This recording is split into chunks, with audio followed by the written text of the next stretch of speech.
updating your payment information on Uber is a straightforward process. Follow these steps to ensure your payment details are current and secure. Step 1. Open the Uber app. Launch the Uber app on your smartphone. Make sure you are logged into your account to access your profile and payment settings.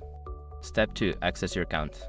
Tap on the menu icon, usually located in the top left corner of the screen.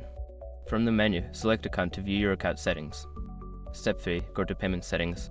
In the account settings, find and select the payment option. This will take you to a page where you can see your current payment methods. Step 4. Update payment information. Choose the payment method you want to update or add a new one. If updating, tap on the existing payment method to edit details.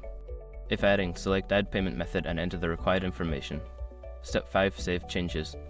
After updating or adding your payment information, make sure to save your changes. Look for a Save or Done button to confirm the updates. Now your payment information is updated, and you can continue using Uber without any issues.